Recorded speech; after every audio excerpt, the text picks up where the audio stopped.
My name is Deb Hill, and I am the Secondary Science Coordinator for Cypress Fairbanks Independent School District, which is in Northwest Houston, Texas. My name is Jerry Feldman. I'm a physics professor in the Department of Physics at George Washington University in Washington, D.C. My name is Amanda Yeager, and I work for Capital City Public Charter School in Washington, D.C. I teach 6th grade earth science, and I also teach math. So in the game, when participants are back at their communities, they have to make a decision. They're given two different scenarios, and they have to decide what scenario they're going to put their resources in. And it doesn't matter what scenario they use, somebody's going to be inconvenienced.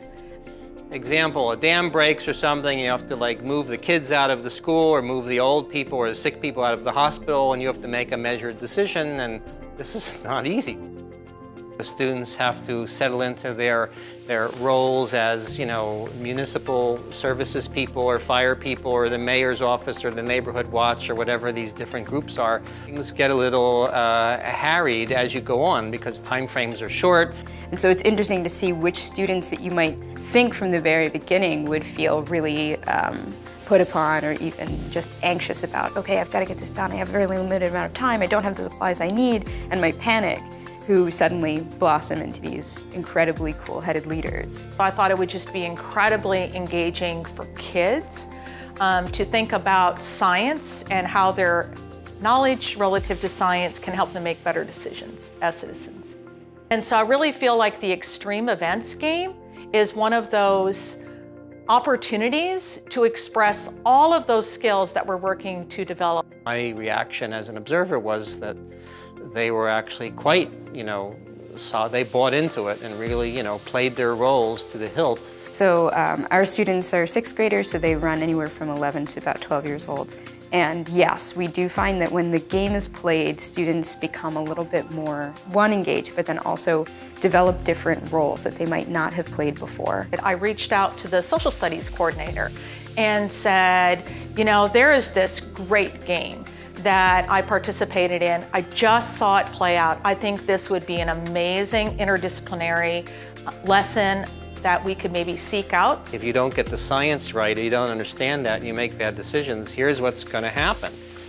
This flood or this hurricane or something, and here's what you're going to have to go through as the mayor or as some administrative head just of an agency or whatever. Here's what you're going to have to deal with. And so I think it was quite striking for them. I think it's really difficult when you look at something online. You don't really get a sense of really how powerful it can be.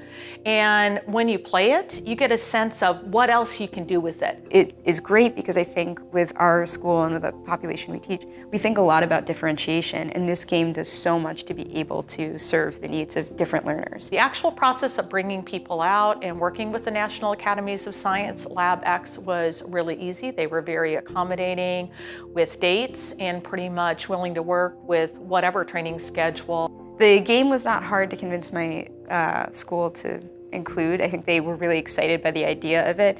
I would love for you 20 years from now to remember something from this course that just jumps into your mind because it made an impact that got into your psyche.